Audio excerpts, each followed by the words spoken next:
Good evening. My name is Roger Casali, and I am the founder and executive director of New Europeans, a citizens' rights organisation working for the rights of citizens, EU citizens in the UK, Britons in Europe, and for a Europe of the citizens. And I'm speaking to you this evening from home in Italy. Thank you very much to all of you watching at home on Facebook for our event, 1 year and 1 day on. What price are citizens paying for Brexit? And we have a wonderful panel with us this evening who will be giving you their testimonies, their personal testimonies, but also we have campaigners and experts with us who will be telling you about what they're doing to help make sure that citizens do not pay the price of Brexit. But first, I want to tell you the story of the work that New Europeans did 1 year ago on the 31st of January 2020. That cold, wet night, miserable day when Britain left the European Union.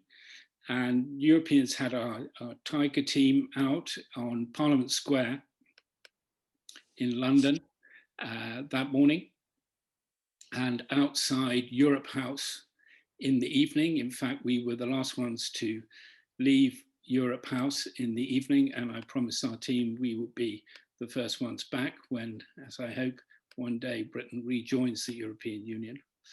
And we were surrounded by, of course, people who were there on Parliament Square that day to celebrate Brexit, and we simply didn't want to get in the way of that. We just wanted to say, don't let citizens pay the price of Brexit. And there we are with the team.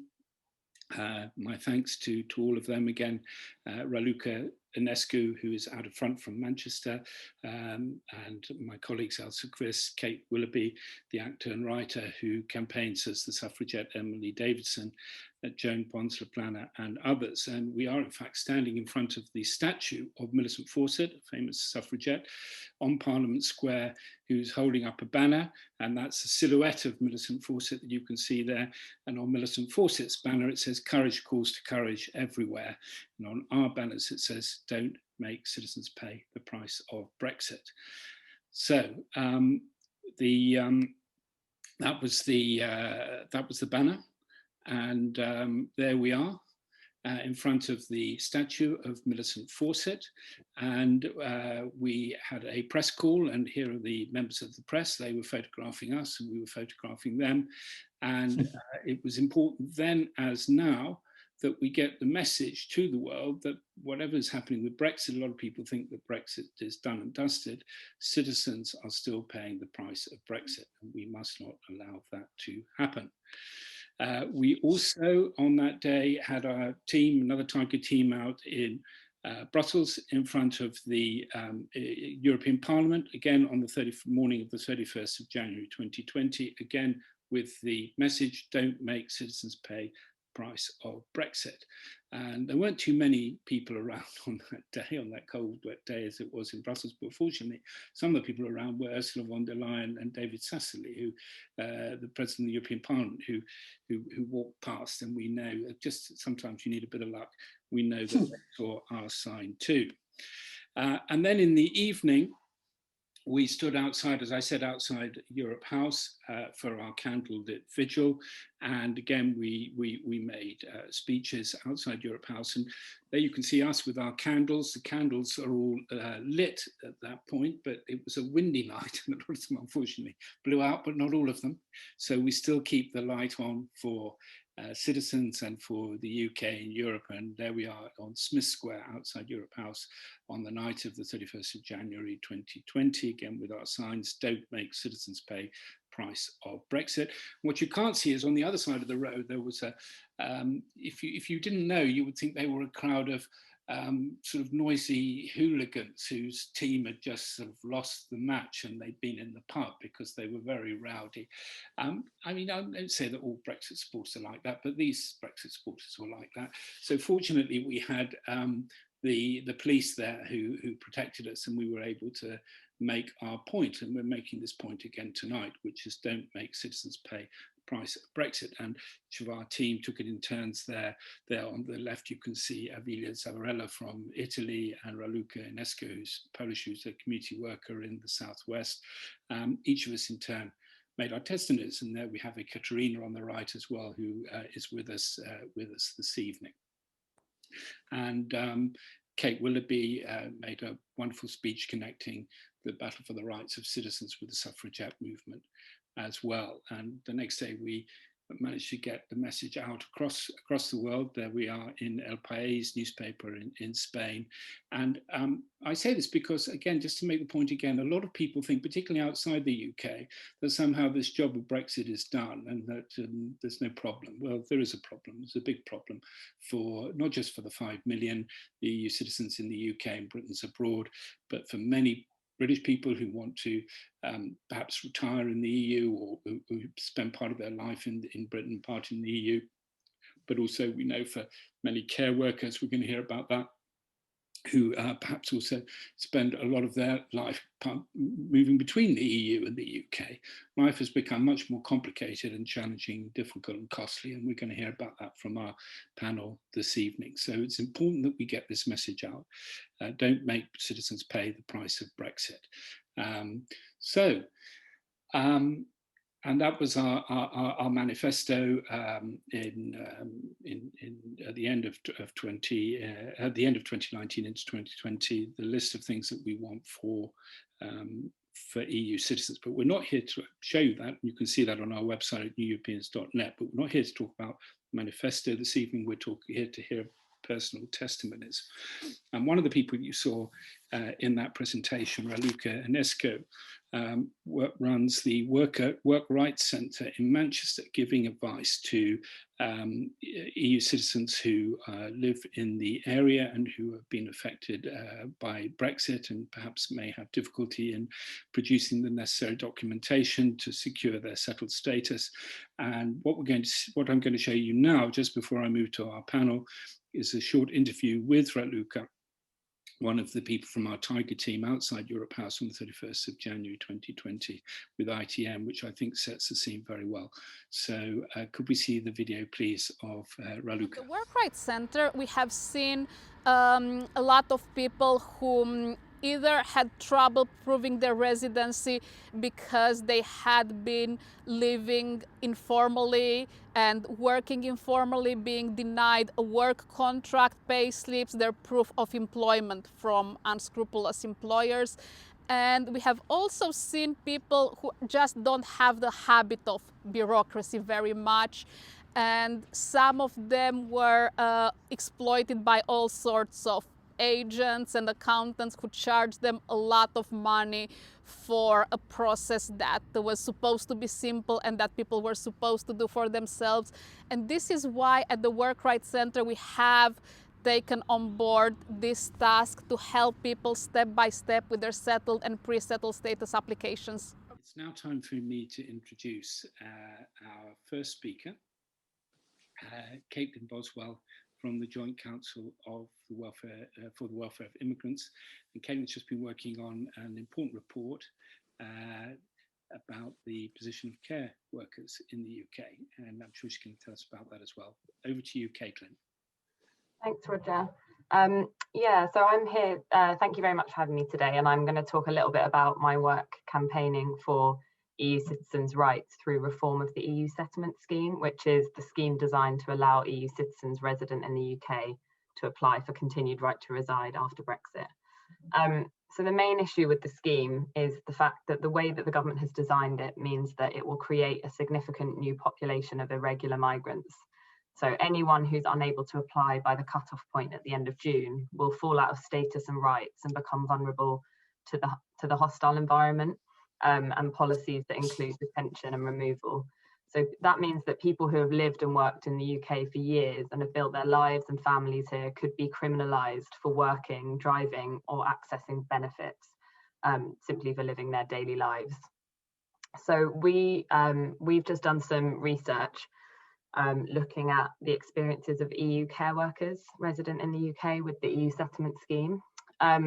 So it's well known now that it's the most vulnerable people in society, including older and disabled people, survivors of domestic abuse and looked after children, who are at greatest risk of falling through the cracks in the EU settlement scheme. But we were concerned that there would be additional factors that would put some workers at risk and people who might not be seen as vulnerable, but might nonetheless also be in danger of losing their rights. So we thought that factors such as low pay, precarious employment arrangements, and poor working conditions could act as barriers to the scheme. So we decided to look at care and care workers, because that's also a sector, as many people will know, has a lot of EU citizens working in it.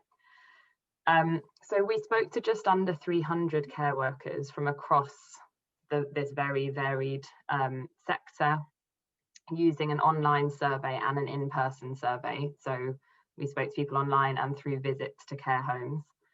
And the findings were really concerning. The report came out a week ago, so anyone can find it on JCWI's website.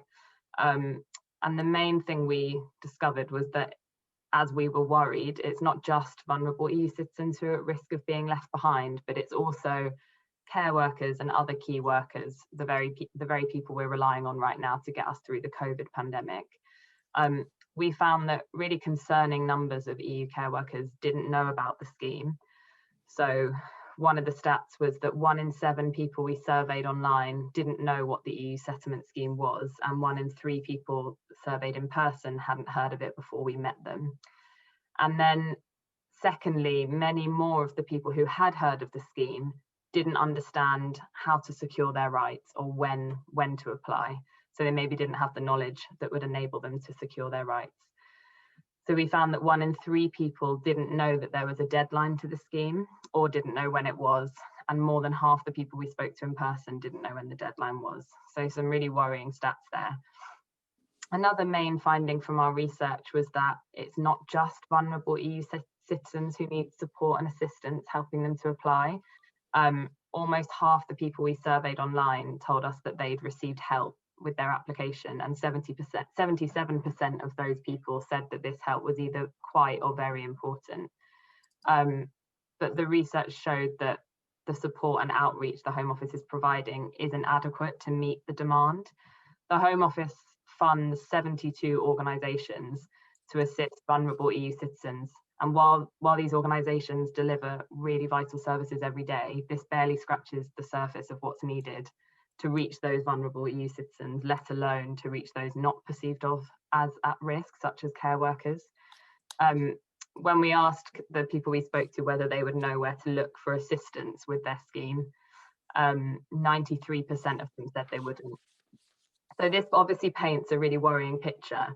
Thousands of care workers losing their right to remain overnight wouldn't just devastate the care industry in the middle of a pandemic, but would leave significant numbers of people unable to continue living their lives as normal. In terms of, we're talking about all of this in the context of COVID, and we felt it wouldn't be right to put out a report on care workers and not mention COVID. So we spoke to lots of the care workers about their experiences working over the past year. And many people who told us they'd already felt undervalued as care workers now felt even more undervalued to have to be jumping through hoops and in order to secure their status at a time when they're also being expected to put their lives and their families' lives on the line every day to look after our loved ones. As well as that, the COVID pandemic has moved attention away from Brexit and limited the EU settlement scheme outreach and support. So it's obviously all now online, and some services had to halt their services for a while because they just couldn't function. In terms of what the government response has been to our report and to our work generally, we seem to only be getting a lot of self-congratulation on how well the scheme has worked for people, and many people have applied. It has to be said, a lot of people have applied and a lot of them have found the scheme really straightforward, which is brilliant. But there's silence on what happens to those who lose out, for whom the consequences are really far-reaching and potentially life-ruining. If even 1% of the estimated 4 million EU citizens resident in the UK are unable to apply, that's tens of thousands of people without the right to remain. So it's important to recognise that both can be true. Millions can have applied, and yet tens of thousands of people can be really at risk. And this isn't what Boris Johnson and Priti Patel promised when they pledged to grant automatic indefinite leave to remain to all EU citizens and their family members during the 2016 Leave campaign. So thinking about kind of what needs to happen and what we're calling for, with less than 6 months now till the deadline and the UK still very much in the grips of the COVID pandemic, it couldn't be more urgent that the government acts now to lift the EU settlement scheme deadline. This is the only way to avoid tens of thousands more EU citizens losing their right to remain overnight. Other changes that we want to see short of this, other safeguards, are physical documentation for all EU citizens. We know that without this, they'll face discrimination in accessing housing, jobs. We're already hearing of people being turned down for accessing benefits or housing because they don't have physical proof of status, and that's unlawful. We want to see legal aid for EU settlement scheme cases. There currently isn't any legal aid. And we want to see really flexible guidance for late applications. The Home Office needs to publish guidance on what they will allow for a late application, and we think they should remove the need to show a good reason, because lots of people, the reason will just be simply that they don't know about the scheme, they're working in rural settings, they don't have access to digital phones or internet, and yeah, these are the things that are needed to ensure that we're not going to see another disaster on the scale or even bigger than the Windrush one. Thank you. Back to you, Roger. Thank you very much indeed, Caitlin. And just tell us the name of that report again, please. It's called When the Clapping Stops, EU Care Workers After Brexit. When the Clapping Stops, EU Care Workers After Brexit. We will put it on the comments for our dear Facebook audience watching this. It's also on the JCWI website. Just let us have the website address for JCWI. Shall I post it in the chat now? Yeah, we'll put that up at the end of the show, and it's also on the neweuropeans.net homepage, the report from JCWI, When the Clapping Stops. Thank you very much indeed. So we're only 20 minutes in, and we already have quite a long list of examples where citizens are paying the price of Brexit, and that list is about to get longer because we need to remember that British citizens living in the EU are also paying the price of Brexit, as are all British citizens who lose their EU citizenship rights. And so now we go to Tony Simpson. Please introduce yourself, Tony, and tell us where you are. We look forward to what you've got to say to us. Good evening, I'm Tony Simpson in Nottingham. Thank you for inviting me to participate in this public debate on paying the price and counting the cost. Of course, we're all doing precisely that. And I include the 15 million or more Britons who voted to stay.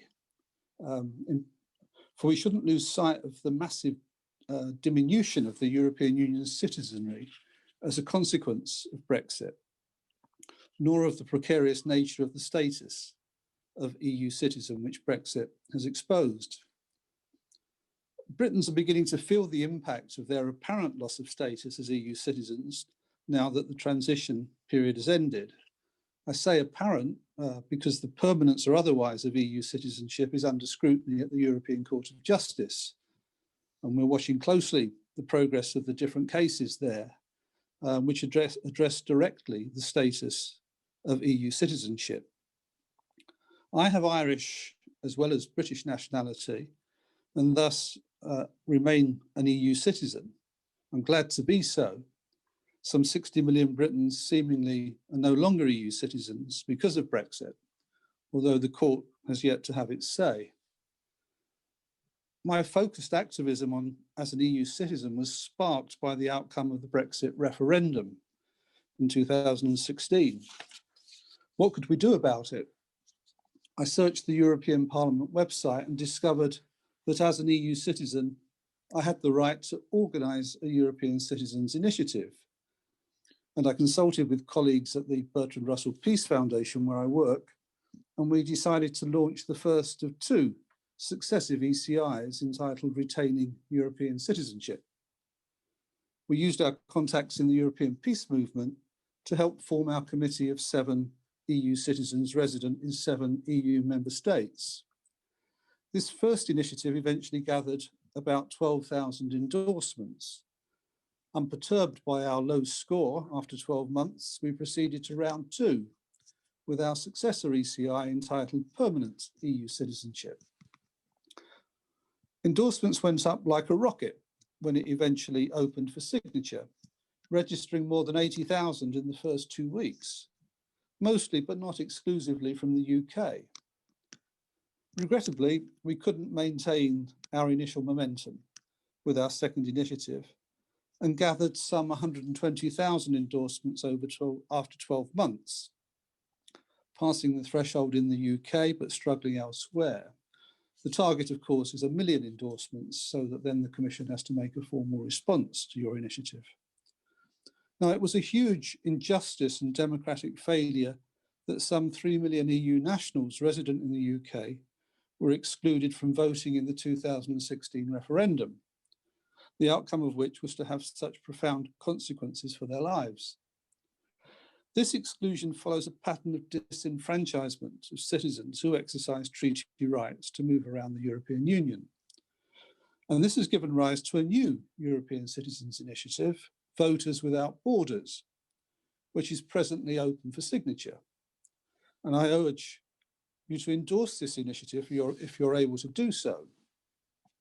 And it's open to signature by EU citizens, including those resident in third countries such as the UK. And this is a development, a reform of the system, which makes it easier to endorse such initiatives. We made new and enduring contacts through our 2 ECIs, and I want to highlight our work within Limbo as a positive outcome, which continues to impact the unfolding Brexit saga. It's a great pleasure to share the platform with Elena Remigi, whose original idea it was to gather individual testimonies of what Brexit really means for people's lives. As Elena says, in Limbo takes its cue from Dante's Inferno, and that desperate place which is the first circle of hell. The legalities of Brexit are complex enough, but the direct human experience of uncertainty, discrimination, and even hostility are described in the 2 books, which compile the authentic voices of those who suffer. We're pleased to publish these 2 titles, of which this is one, under the spokesman imprint of the Bertrand Russell Peace Foundation. But let us consider one current example. My son is 18 years old, studying for advanced or A-level school exams. Like me, he has Irish nationality and EU citizenship. He might want to apply to study in the European Union, as is his right under the treaties and citizens' directives. If he decides to apply to study in the Netherlands, for example, will his English A-level qualifications be recognised? If not, what are his options? We are just starting out on this trail of inquiry in another corner of limbo. Meanwhile, the UK government has spurned the European Union's offer of continued participation in Erasmus, which might have obviated some of the uncertainties about higher education had it been accepted. EU citizenship confers a status with real and meaningful content, which is thrown into sharp relief by its removal. When it is retained, Brexit nevertheless calls into question its full applicability. So please exercise your rights as an EU citizen, if you have them. Use them, don't lose them. And one of the best things to do on this unwelcome anniversary of Brexit is to endorse the Voters Without Borders ECI. Thank you very much. Back to you, Roger. Thank you, Tony, and thank you for what you've said to us as a dual citizen, Irish and British, and yet fighting so hard for the rights of all British citizens post-Brexit. I think we salute you. And you showed us your copy of In Limbo. I want to show my copy of In Limbo. I hope everybody's got a copy of In Limbo. Not only do we have the books with us, we have the person who's behind the project with us this evening, and I'm delighted to introduce Elena Remigi to tell us about it. Elena, over to you. Tell us who you are, where you're located. Well, I've sort of done that, but tell us again where you're located, who you are, and how citizens are paying the price of Brexit. Yes, thank you, Roger. Thank you, Tony, and good evening, everyone. My name is Elena Remigi. I'm an Italian citizen with dual nationality now. living in the UK at the moment in lockdown in Italy. I founded the Limbo Project in 2017, which has resulted in the books you've seen, but I will show you the second one. This is In Limbo about British citizens living in the EU. So today I'll start by giving you a quick overview of the project and of its aims, and then move to settled status. But I'd like to go back for a minute to the month following the referendum, a referendum in which most EU citizens, as Tony said, hadn't had a voice. When it became clear that the promise that nothing would have changed for us hadn't been maintained, and we became pawns for the government, I thought of collecting our stories in a book so that they could become a much stronger collective voice and finally be heard. And of course, with this book, we wanted to reach the public, but also politicians, so that they could be aware of our plight. And so far, we reached almost 2,000 of them. So the founding idea of In Limbo is to give a voice to ordinary citizens who had been living, working, paying taxes in the UK until that dreadful referendum, which turned us into the other, into citizens of nowhere, into queue jumpers, just to name a few. In Limbo instead focuses on the human side, on the human impact of Brexit, in the belief that people are not numbers, they're not statistics, but individuals with a story to share. But where are we now? We've gone from that hollow promise of vote leave to settled status. People have been forced to apply, not register, in order to stay in their own home. And from the stories we recently collected in the new edition of In Limbo, but also from testimonies we gather every day, it looks like there are still many unresolved issues with settled status. So looking at the main concerns that people have, there is, first of all, this lack of physical document, given settled status is only digital. And a printed letter is in no way proof of status, meaning that we have nothing to show to landlords, to airlines, to employers, to banks, hospitals, etc. Something which is unfortunately already creating discrimination, despite us still being, in the grace period until June, the 30th of June. Just to give you a couple of examples, a Danish lady told me recently that the day she discovered she had cancer, she got a call from the hospital asking her to prove whether she was eligible to stay and for her treatment. And on the same day, I heard two stories of the same kind. Another Danish citizen, for instance, was stopped at the Ryanair desk when returning to the UK and was asked to show his settled status. He explained he didn't need to because we're still in the grace period, but it took a lot of convincing. Yet he had settled status, but he couldn't show it because there was no physical, proof to show, tangible, thing to show.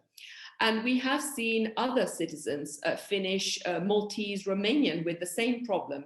And there's a story also of a tour guide, a Lithuanian tour guide, who wanted to visit her mother in Russia, but was prevented from doing so because the Russian embassy wouldn't access the link, didn't want to. So these are just examples to show how a physical proof of settled status is extremely important. Another worrying issue emerging from the testimonies is also the fact that many citizens, I've heard it before, don't seem to know that they must apply or don't have access to a computer, so they're likely to miss the deadline. And Ivana from Slovakia writes, "Today I met an elderly lady of 82, and bless her, she had no idea about settled status. She thought she didn't have to do anything because she was married to a British man, had a British son, bought a house here and had been in the UK for a very long time. I'm very worried about the lack of information elderly people are receiving about settled status. But I can assure you that even people of working age often have no idea they need to apply. And I give you the example of Mihai, a Romanian taxi driver I met at Heathrow, who was convinced that his national insurance number was sufficient for him, for his wife, and for his children to stay. So, these are just examples, but how many elderly, vulnerable people, victims of domestic abuse, and we know a few, minorities such as the Roma community, will be left out? These are all people who are at real risk of becoming unlawful residents after June 2021. Tens of thousands of people might be left without legal rights overnight, experiencing the full force of the hostile environment, meaning they won't be able to access the NHS, apply for jobs, rent, so they will end up having to leave. So the serious implications of settled status are now for us, under our eyes, to see. And unless something changes, we will head towards a new and much bigger windrush. As Yvette Cooper called it, a windrush on steroids. And how many have been offered a wrong status but are too afraid to challenge a decision by the Home Office? Take the example of Richard Bertinet, a well-known chef in Bath, who wrote that he received pre-settled status, although he had worked in the UK since 1988. Given his high profile, he posted his complaint on social media, and the Home Office intervened to rectify. But of course, not everyone is in the same position, and many don't even know they can appeal. So many people also with pre-settled status, are likely to forget that they need to reapply, for settled status and risk becoming illegal too. Likewise, the fact that one has to inform the Home Office of any change when they move or their passport expires, creating what I call the sort of, lifelong relationship with the Home Office is another risk. Imagine the vulnerable ones now dealing with this over the year. How's this going to work? And these mistakes could lead to problems similar to those the Windrush experienced. So to conclude, these are some of the issues you will find in our new edition of the book, which I invite you to read, to share, because these voices highlight serious problems and they highlight the anxiety people have felt throughout these 4 years. I also invite you to spread the word about applying for settled status, because it is vital that people know. Thank you very much for listening, and back to you, Roger.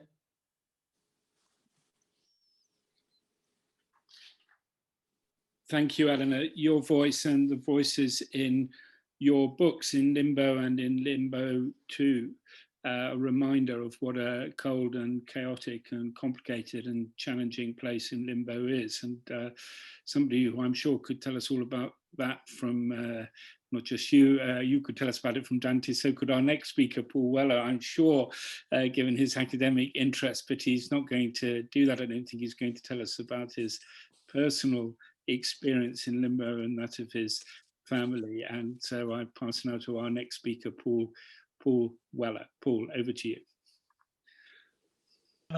And thank you for the opportunity to share something of my family's experience. As Roger said, I'm going to speak personally this evening to try and share some insight into the real impact of Brexit on one Anglo-German family, by extension to so many millions of other people.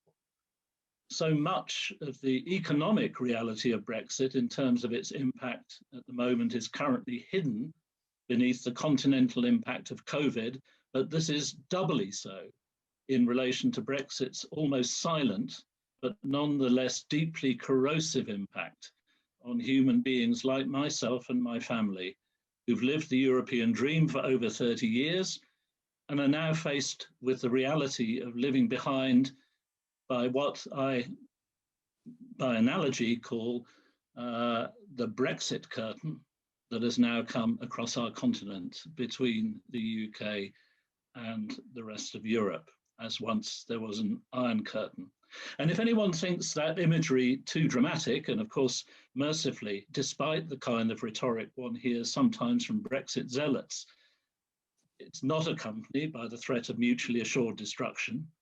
But what I'm wanting to do, through using that perhaps startling image of a Brexit curtain having descended across the continent, is to underline the serious trauma that Brexit has brought to 3.6 million EU citizens in the UK, 2.6 million UK citizens in the EU, but not counting then the impact on their wider families, their friends and their networks, taken all together, perhaps 10 million people across the continent who will have experienced some personal aspect of what I'm calling the biggest collective trauma that, at least until COVID, has befallen Europe since the erection of the Iron Curtain. In my personal case, 35 years ago, I married a German woman who sadly died 10 years ago after us having 3 British-German children who at least retained the benefits of UK and German EU citizenship. For my deceased wife and myself, neither of us applied for citizenship of the other's country because our common EU belonging meant there was no real need to do so. Following the death of my previous German wife, I married another woman from Germany. And initially, we continued to live in both countries in much the same way as there are couples who, for practical reasons of jobs or families, live in Hamburg and Munich or in London and Manchester. But in practical terms now, thanks to the Brexit curtain, how complicated would this be? Would this even be a possibility as it was once for us when we needed to do so for various reasons?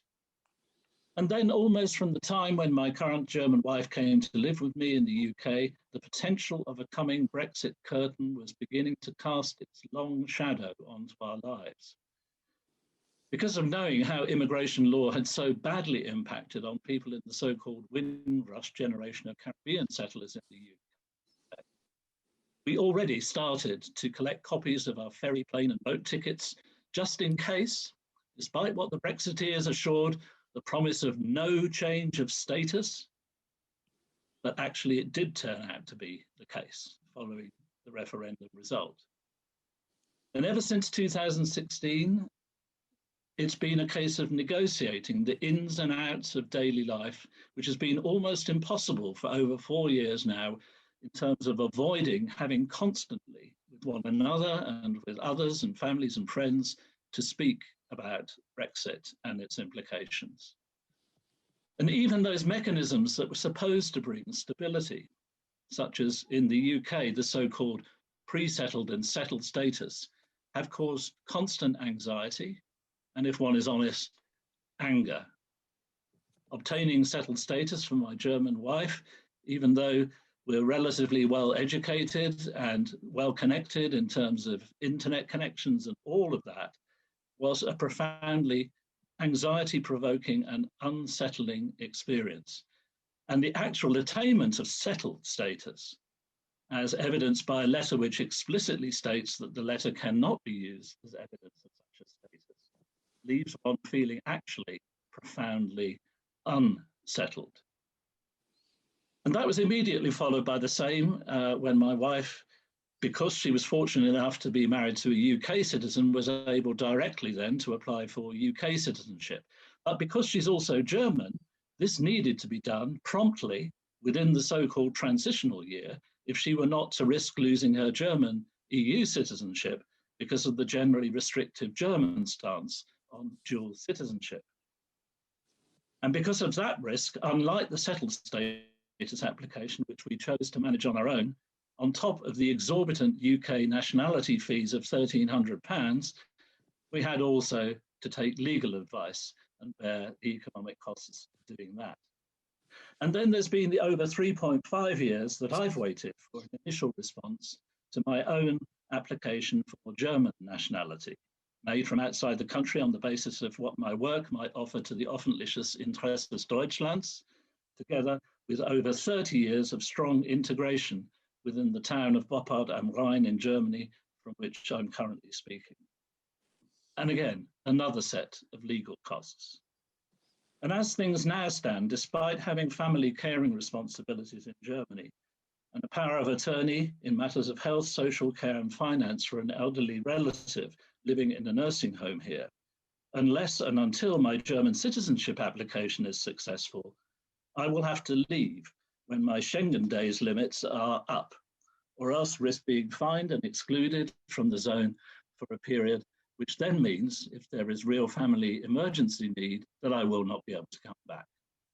These then are the realities, some of the realities, for those of us who over 30 or 40 years have built European families and have had our citizenship rights taken away from us. It would be easy to stop at that point, and I need to do so very, very soon because my time's almost gone.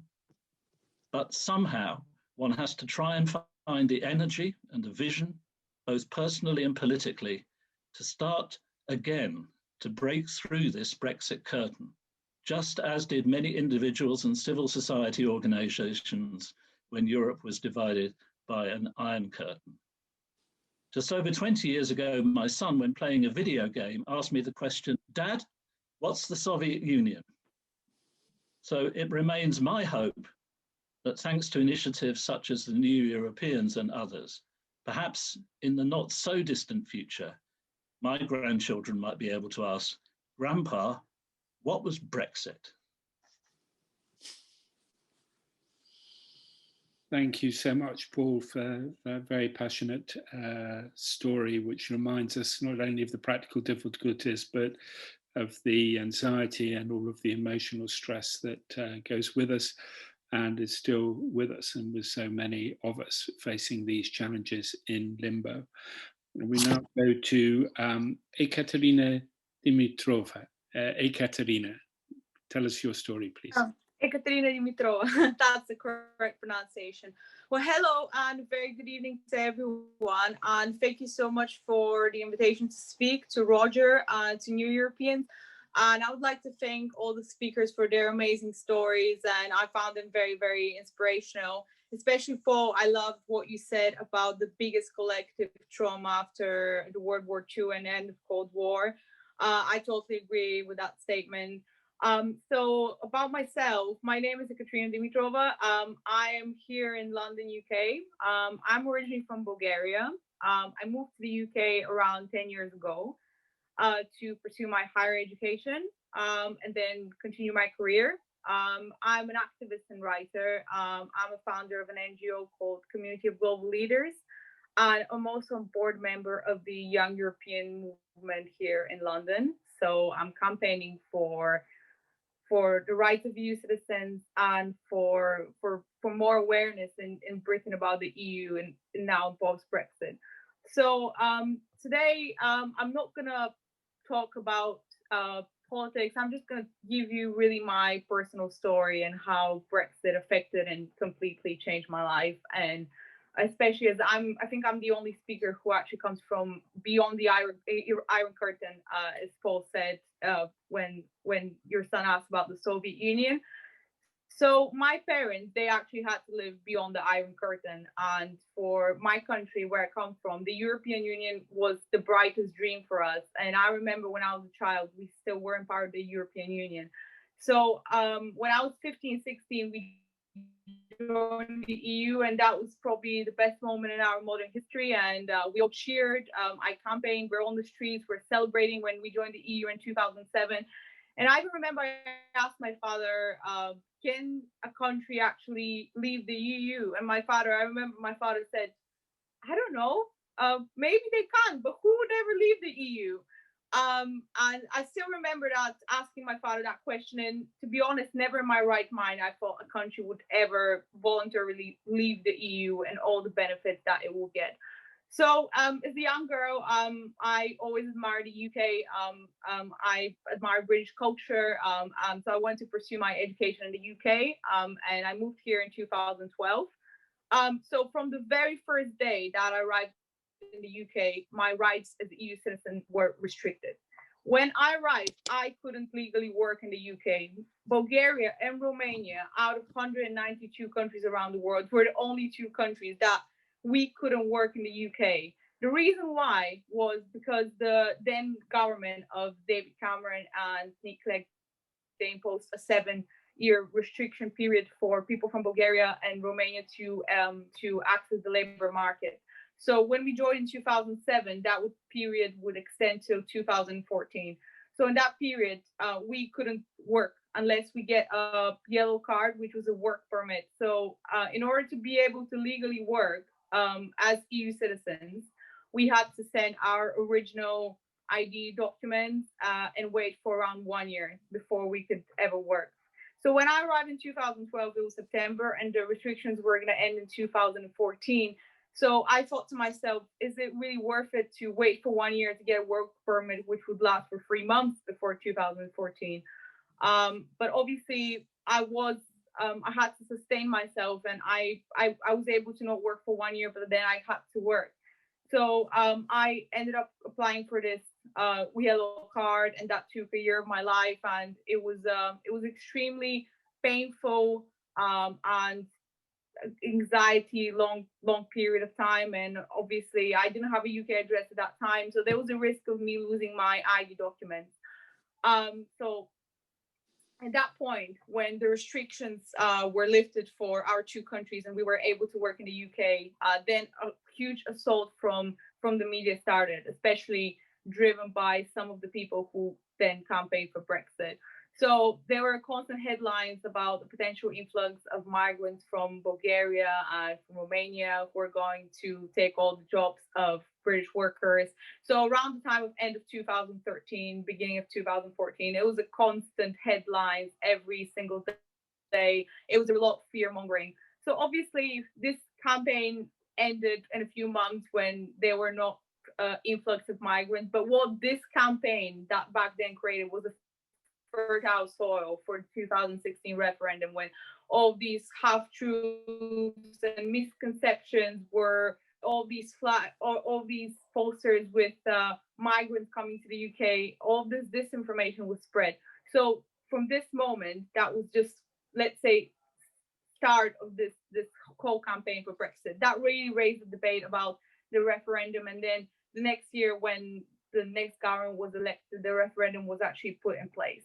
So in 2016, I finished my bachelor's degree, and as every young person, I wanted to travel the world. Maybe I wanted to go back to my country. But when Brexit referendum was voted, I was extremely sad. I was very shocked, and I wanted to retain my rights. I wanted to be able to go back to the UK, to be able to have a career, start a family, etc., etc. I was extremely nervous, so I decided to go back to the UK and secure my rights and be able to continue my life. So in 2016, my life completely changed. I went back to the UK. Unfortunately, I couldn't apply for permanent residence at that point of time because of the CSI loophole. So of course, that was just another major issue which a lot of EU citizens faced. So there was the so-called CSI, so comprehensive sickness insurance. That was a requirement for everyone, for EU citizens to have when applying for permanent residence. Unfortunately, a lot of us, especially students, we were not made aware of this. So we didn't have a private insurance. We had a European health card. For that reason, because a lot of EU citizens were informed, they were rejected for permanent residence. So when I came back to the UK to secure my status, I couldn't apply for even permanent residence. And there's not even need to mention that that led to a lot of personal anxiety, a lot of uncertainty. So I waited. I knew that the government had announced that they were going to introduce an online system where we could apply and we could have an indefinite leave to remain. But since 2016 until 2019, there was nothing. There was a constant wait for years and years. Theresa May had announced that we were going to secure the rights of the EU citizens, but there was nothing in practice.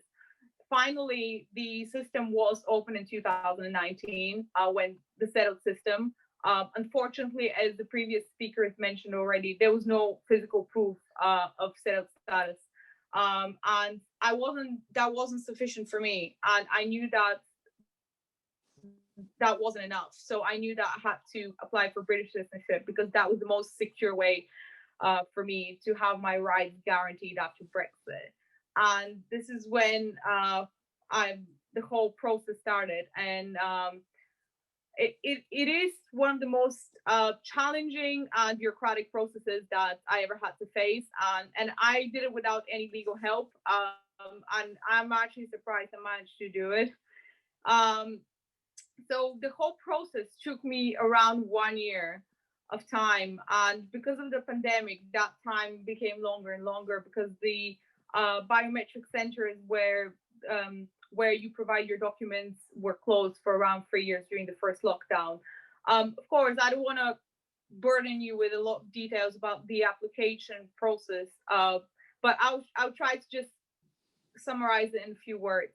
So the whole process involves collection of documents that you should have collected for around 5 years back. So everything you've been doing for the last 5 years in the country, all of your tenancy agreements, all of your pay slips, all of your contracts, everything every month to prove that you've had an income, that you've been paying taxes, etc., etc. And most importantly, a CSI. Again, I managed to escape the CSI requirement for settled status because when I applied, that wasn't required. But then when you apply for a citizenship, which I'm sure a lot of EU citizens who've now attained EU settled status will apply, they'll find out that from May 2020, they will be required to have a CSI as part of the application. If they were students or if they were stay-at-home moms, or if they were not working for some reason and they didn't have this private health insurance, Home Office has the right to decline their application. And until the very last moment of my application, when I was going to submit all my documents, I received an email from the UK VCAS, which is the service which provides which is contracted by Home Office when you apply for citizenship. And they said, you need to prove you have a comprehensive sickness insurance. That was 3 days before my appointment with a caseworker. So of course that was I was in a panic mode. I didn't know what to do. I called a few friends. I called the Home Office, and what I was advised from the Home Office was just write a letter to explain that you didn't have comprehensive sickness insurance, but we can't guarantee you that your application will be successful. It is all up to the caseworker if they're going to agree or not. So I mean, it will be interesting to see how many EU citizens didn't have comprehensive CSI, because I'm sure there are plenty of them. And in the future, for next year, it will be up to Home Office to decide whether they will be successful or not. And the process of application for citizenship takes around £2,000 and around 8 months of your life to deal with bureaucracy. And then because of this loophole, it's not even sure that you're going to attain the citizenship after so much effort. Thankfully, I was lucky, and I've collected documents for around 8 years. I've been collecting everything I've been doing. So my application was successful, but I'm wondering about other EU citizens. I'm worried about them because maybe this CSI loophole is not known to a lot of them. And as I heard from the previous speakers, some of them even thought that they can stay in the UK with their national insurance number. So surely they're not aware of certain bureaucratic loophole. So I think definitely there should be much more that has to be done about their rights, because as previous speakers, as I think Elena said, there is no physical proof of settled status, and people will flock to apply for citizenship. And then they will face this new challenge of CSI and any other possible loopholes.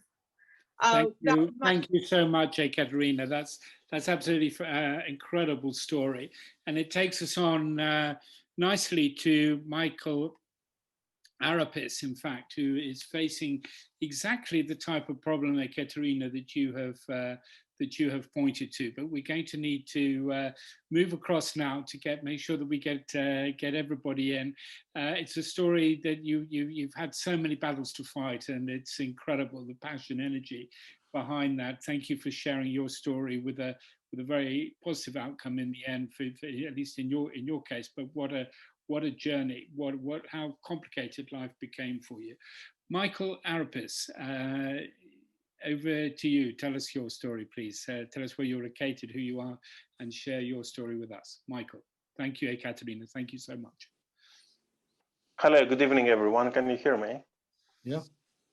Okay. Thank you very much for the invitation, Roger. My name is Michael Arapis. I'm an EU citizen from Greece, and I live permanently in the UK, and specifically in Cardiff in Wales since 2002.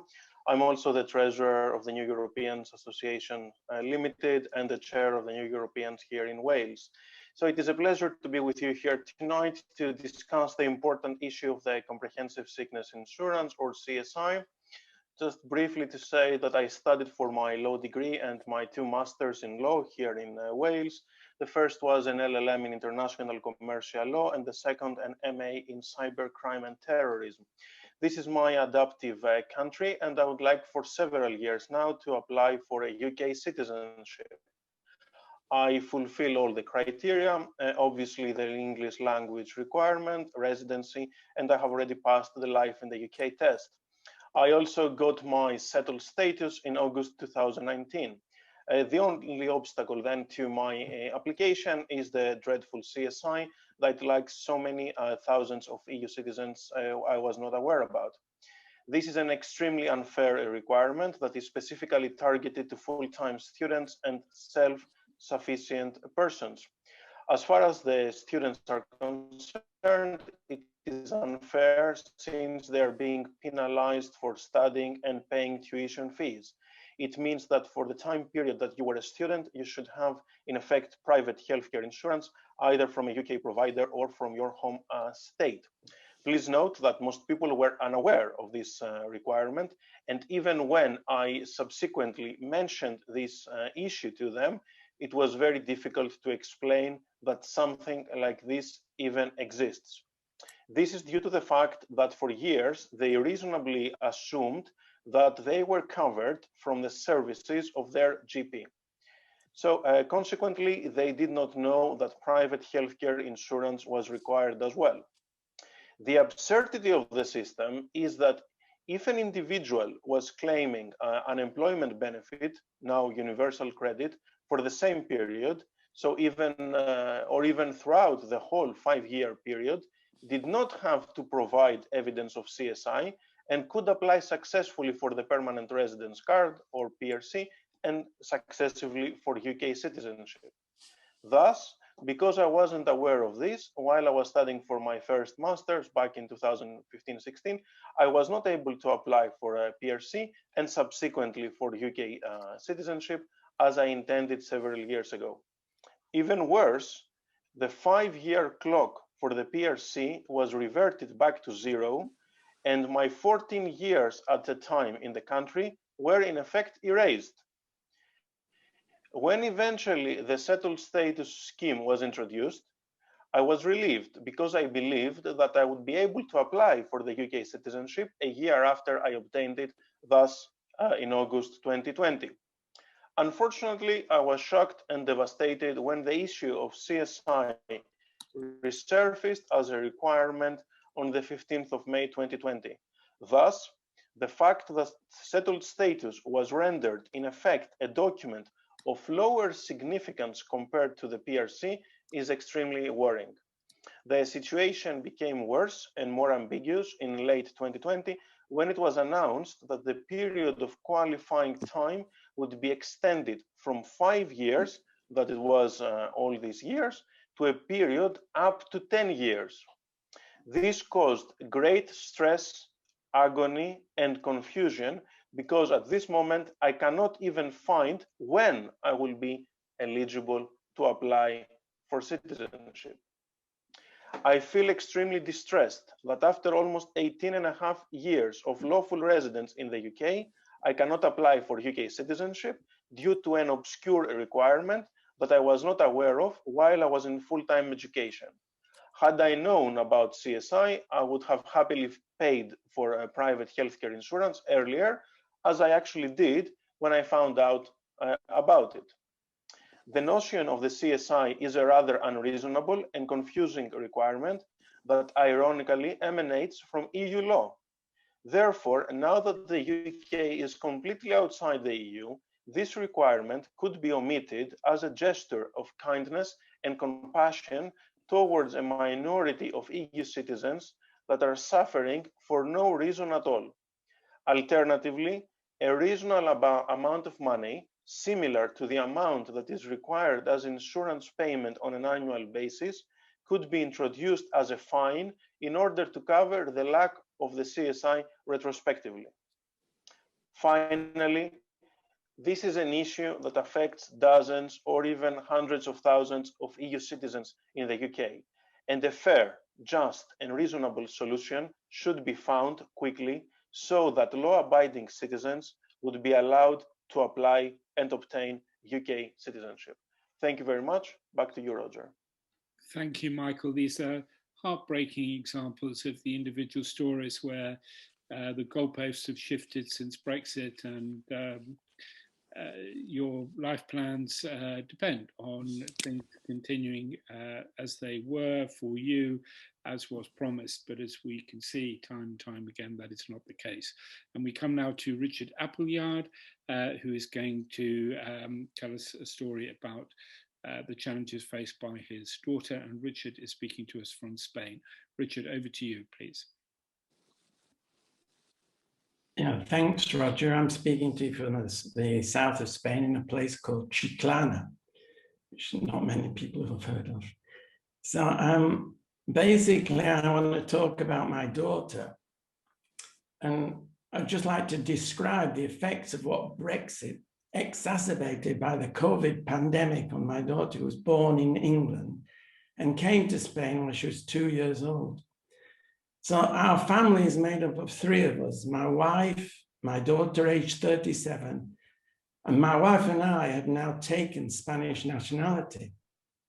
But my daughter is still a UK citizen. I'll explain why that happened a bit later on.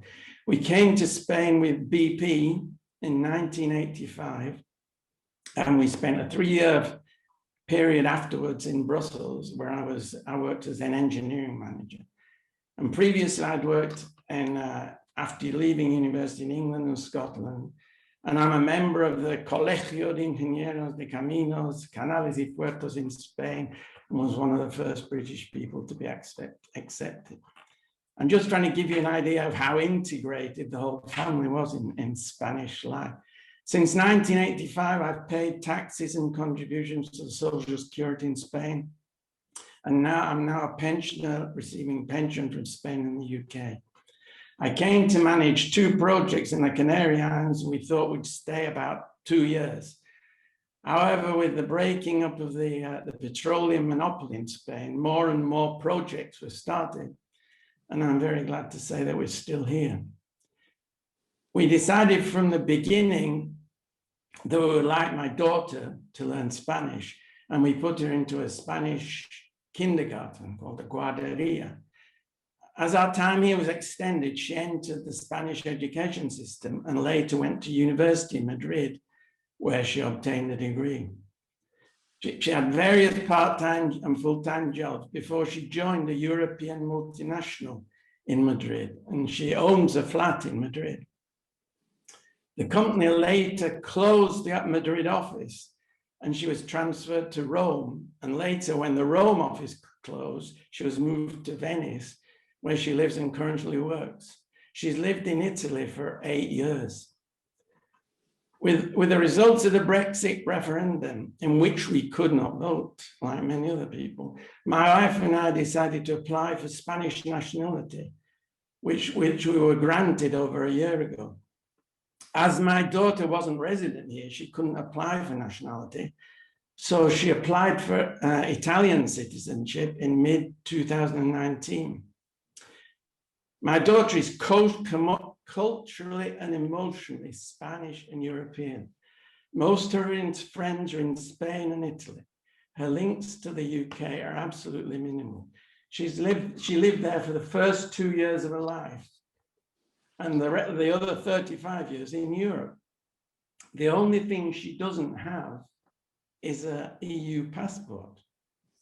So what are the main issues facing her? She has a British passport, but her heart is Spanish and European. She's completely integrated in Spanish and Italian life, speaking both languages fluently. Her home is in Spain, and the possibility exists that there will be restrictions on her options to live here in the future, which is also her wish. Also, if she did come back, she would have to be here for another 10 years continuously before she could apply for Spanish nationality.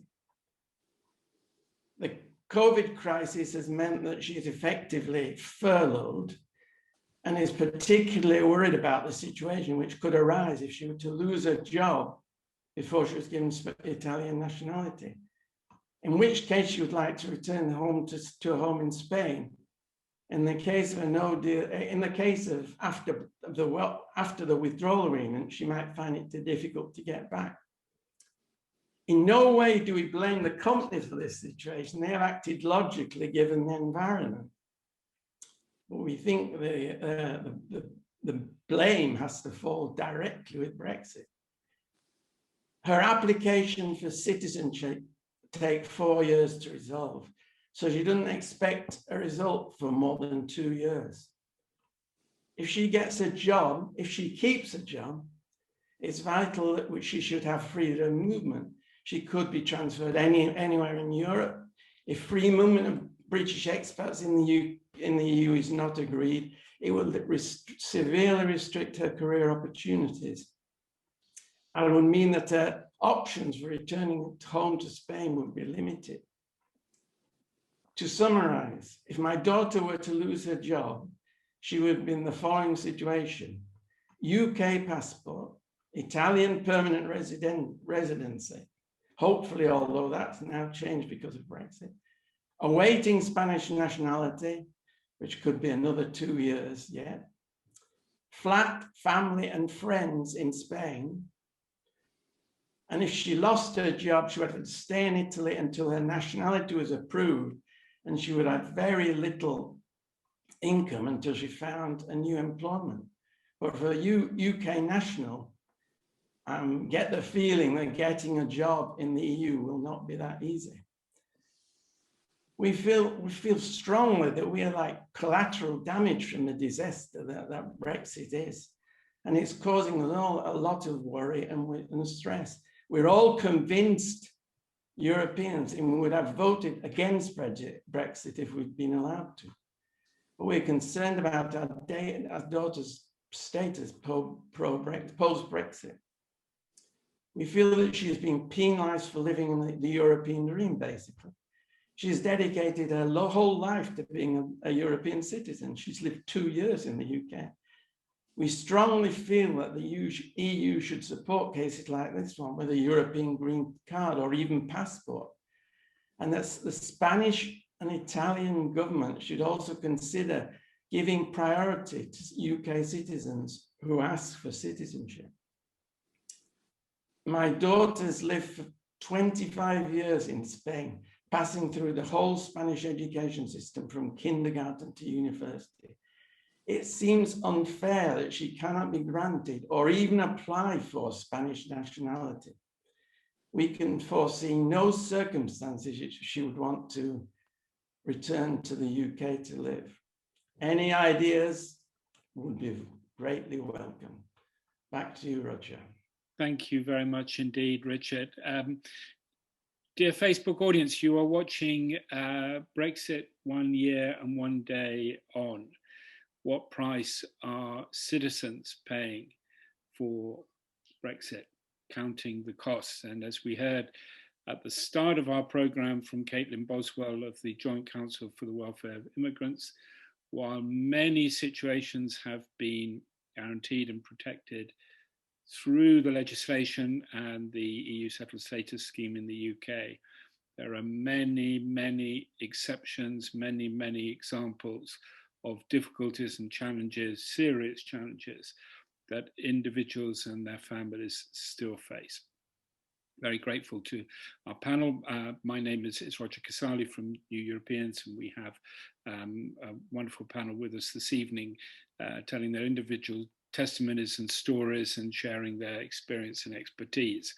And it's now time to turn to the questions that you, dear Facebook audience, have been asking during the show, and I'd like to start with a question that's been raised by Elsa and is directed to Eleanor Remigi.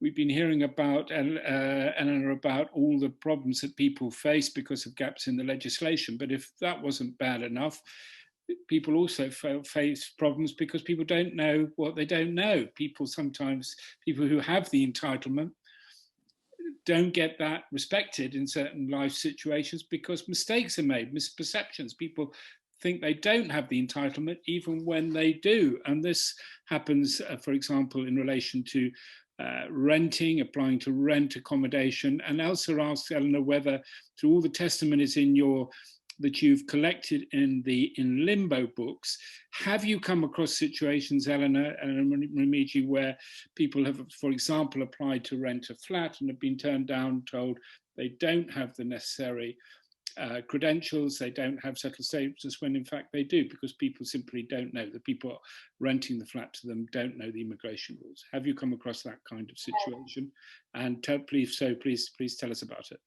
Yes, this is a really, wouldn't say common, but it's an issue.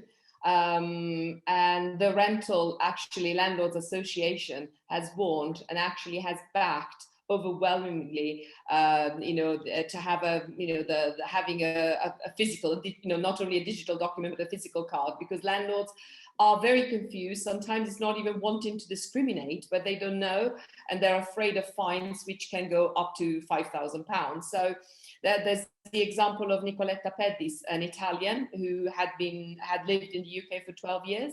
She had trouble renting. The landlord was very confused. He had no idea what settled status was. Many don't.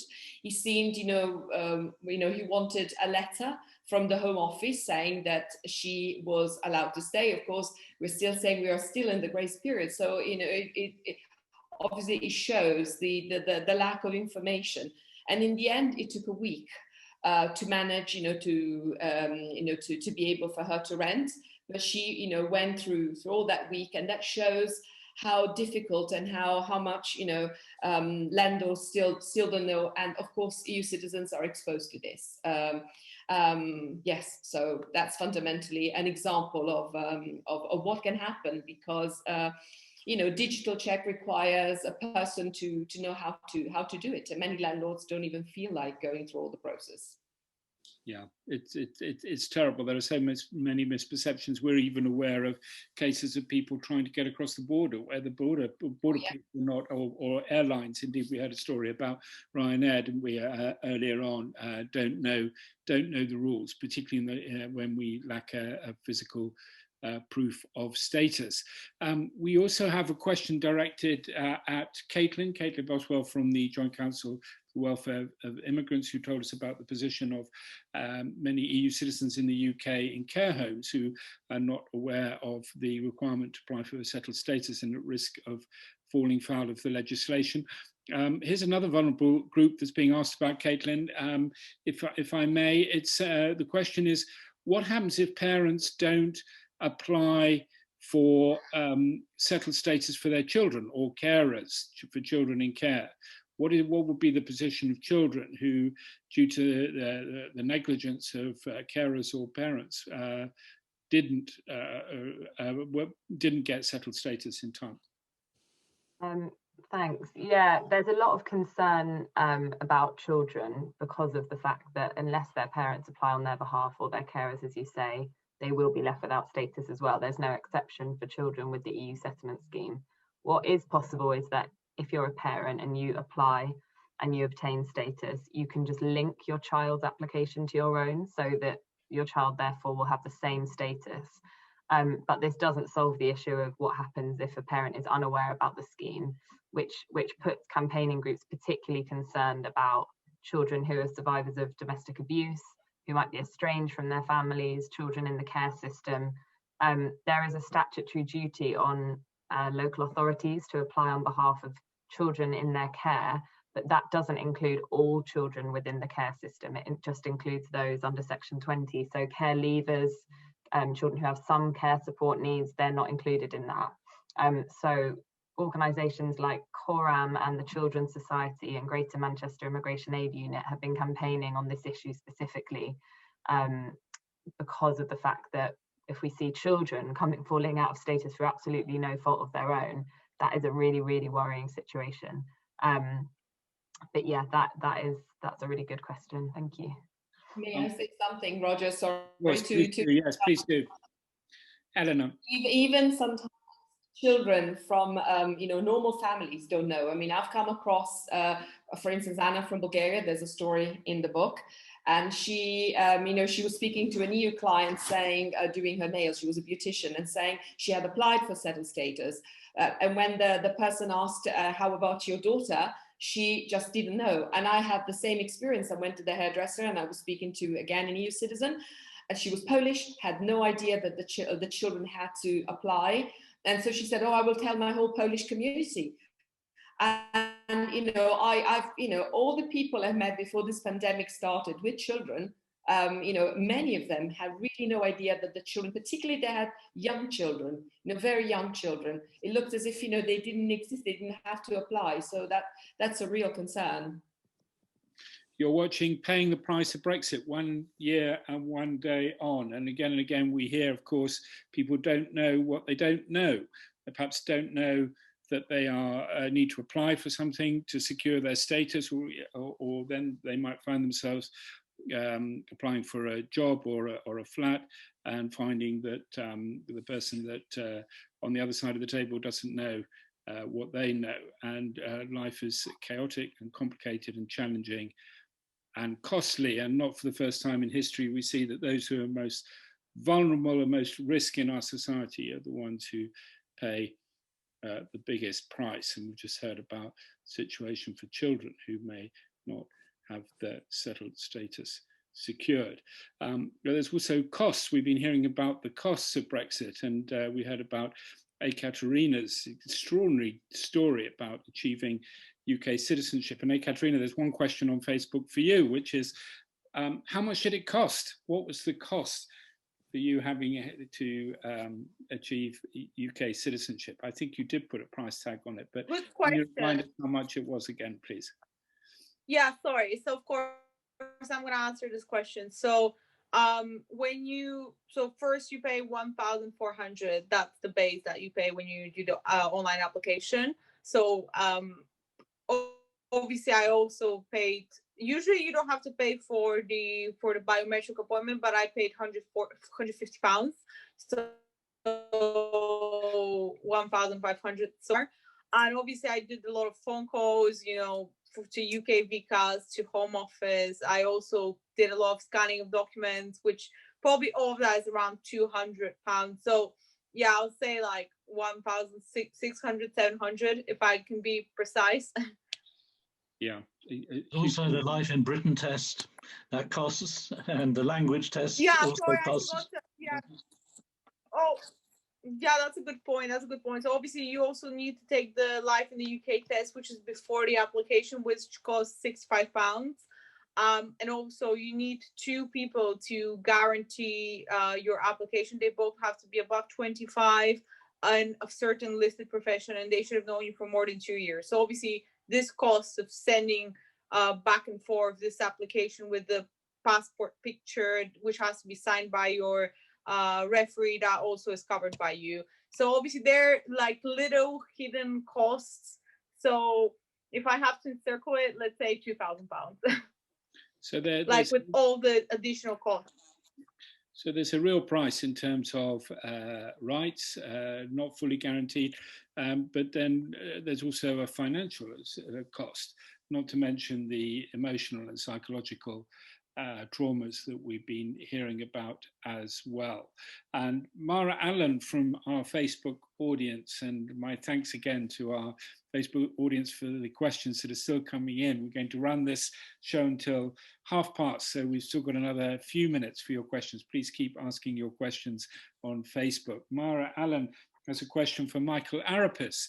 Michael, who members based in Cardiff, and told us about the difficulties he's facing with CSI. Mara asks, is there pressure on the Home Office to do what you called for this evening, to make changes to accommodate people who find themselves in the situation that you've described? Will I answer that one? Yes. Michael, I think that was directed specifically. Sorry, I thought you said Caitlin. Sorry, You go ahead. Michael, but I think that would be great to hear from you as well. Michael, can you say something briefly, and then I'll bring Caitlin in as well? Absolutely, that would be very helpful. Michael. Yes, I think there should be some kind of discussion with the Home Office, because this is, I think, a matter of fairness. This is not a political issue. This is a human rights issue. And this is an issue that actually will benefit the Home Office, because if my proposal, let's say, to have this so-called fine for the time that we didn't pay a CSI is implemented, then suddenly they will not only gain from an influx of applications that, as Ekaterina said, they will be quite profitable for the state and for the country, but also they will be making a lot of money from these fines. So if, let's say, you didn't have, if they allow us to pay back for 1 year of without CSI for the equivalent of the amount of money that we usually have to pay for private healthcare, which is around £400. So you can see we're talking about a lot of money for the inland revenue. Thank you. Caitlin, fortunately, we have a campaigner with us this evening and a lot of experience. Caitlin, yeah, what's your view on that? What's the latest on that? Yeah, just to add to what Michael said, at JCWI, we have been calling on the Home Office about these issues, and amongst other campaigning organisations such as the New Europeans since the Brexit vote, really. And unfortunately, the Home Office's response has been to refuse to make any changes to the EU settlement scheme that will allow all EU citizens to retain their rights, despite the fact that Boris Johnson himself promised that all EU citizens would see no change in their rights and would be granted automatic indefinite leave to remain. But that's not what we're seeing. And we've said time and time again, and with our new research, we've asked them to lift the deadline, and we've said, if you're not going to do that, here are these other things you can do. And the Home Office seems completely belligerent in its approach that it's going to keep that deadline and it's going to keep a system that will unfortunately push people out of status. So we do need to spread the word, and we do need to ask people in the audience and people at home to call on their MP to lift the deadline. And there are things that can be done, and JCWI have a Write to Your MP tool. So if people want to use that to write to their MP, then there is still time to make a difference, but obviously it's an urgent situation, so we all need to kind of band together and do what we can as soon as possible. Thank you. Roger, can I add something, please, if I may? Of course, yeah. Briefly. Yes, just to say that this is not a recent issue. This has been discussed for many years, and in fact, even after the referendum, this was raised in the House of Commons and in the House of Lords, and because it was an issue that everyone across the political spectrum agreed that this was quite unfair, and that is why, in effect, we imagined in the beginning that it was abolished because we had the introduction of the settled status. So it came as a massive surprise when this issue resurfaced a few years later. Thank you. We're coming to the end of this show. We finish at past. We want to keep our reputation of finishing on time. We want to leave on a positive note. We want to leave with hope in our hearts, and we want to have something that we and also our Facebook audience watching us at home can do. So in your final remarks, I'm going to go once around the table again, and I'll put our whole panel on gallery view for our Facebook audience. I'm going to ask you each to say goodnight to our audience and say one thing that you would like people to stick in people's mind, one thing you would like people to do, so that we can leave in a positive frame of mind with a little bit of hope in our hearts, and especially with something that we should all perhaps do. And I'm going to start with Caitlin to give everybody a chance to think about that one. And I think, Caitlin, you've already said it in a way, but perhaps you'd like to say it again. They need to write to their MP, but perhaps there's something even more important than that they should do. One thing that everybody at home should do. Yeah, I think it's worth saying that despite the fact that we're in really difficult times right now in the middle of a pandemic and with less than 6 months till the deadline, I think Corona has really shown us that this is also an opportunity for change, and we've seen the government implement more changes in this past year, and things that campaigners have been campaigning on for decades now brought in overnight. So this is a real opportunity for us to call for change, and I have already mentioned it, but I would really urge people, if you're based in the UK, to write to your MP and ask them to call on the government to lift the EU settlement scheme deadline so that all EU citizens who are our friends, family members, who are our care workers and getting us through this pandemic can retain the right to remain here after Brexit. Fantastic. We'll put all the details in the Facebook chat after this show. Tony, one thing that we should do. I invite all EU citizens, wherever you are, to endorse the Voters Without Borders initiative. I've put the address in the chat, voterswithoutborders.eu. Back to you, Roger. We'll put that straight on to Facebook for our Facebook audience following it at home. Thank you very much. Richard, one thing you would like people to do?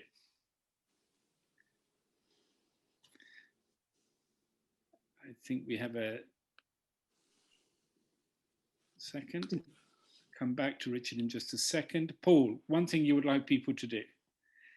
Like the wider publics in the UK and throughout the EU, to recognise the stories, the kind of stories they've heard tonight, the dignity of people affected by these stories, and to provide both listening to them and taking whatever action possible to get governments on all sides to respond to these human issues. Thank you. The dignity, absolutely, the dignity of all the stories that we're hearing tonight and the many that we can read about in Eleanor's book. Ekaterina, one thing you'd like people to do? I would like EU citizens in the UK and British citizens in Europe to stand for their rights and spread the word about settled status here in the UK and campaign for it to have physical proof, because that's the only way forward, really.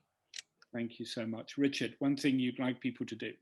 I'd like people to press for a European passport, green card, whatever you want to call it, something which gives us rights to move about in the European Union. And also I'd like people to press governments to ease restrict the conditions for citizenship and speed up the whole process. I know that's difficult, but that's what I'd like. Thank you. Thank you very much. Michael. I believe that it's of paramount importance to stress again and again that these are not political issues. These are not issues of conflict. These are just human stories. These are human rights, and all the citizens and all the government should work on that and cooperate on this one in order to resolve it amicably and efficiently. And Eleanor. I would like to invite everybody not to be afraid to speak up. You know, the Limbo book shows it, you know, their voices, and collectively, when you put them together, they become a much stronger voice. So, you know, don't be afraid of speaking up, you know, keep telling your stories. And, you know, the book is about, you know, the limbo we live in. But, you know, Dante's Inferno, which, you know, where the limbo is described, ends up with the verse, "Hence we came forth to re-behold the stars." And, you know, and this must remain our hope. You know, we need to keep hoping, you know, don't give up hope. Don't give up hope. That's it. That's our show tonight. Thank you to our panel. Thank you to all of you watching at home. Thank you to my team, Aidan and Eleanor. I'm Roger Casali from New Europeans. Check out neweuropeans.net. We will put a video of this meeting there, and we will put all the links on the comments in Facebook tonight. We said it a year ago and a day ago today, don't make citizens pay the price of Brexit. We say it again today, and we will keep saying that until we get that job done. Thank you very much for your support and for everything that you can do to help make sure that citizens do not pay the price of Brexit. Thank you very much, and good night. And don't forget to buy your copy, order your copy of In Limbo with those Brexit testimonies, and In Limbo too. Thank you very much indeed, everyone, for watching, and good night.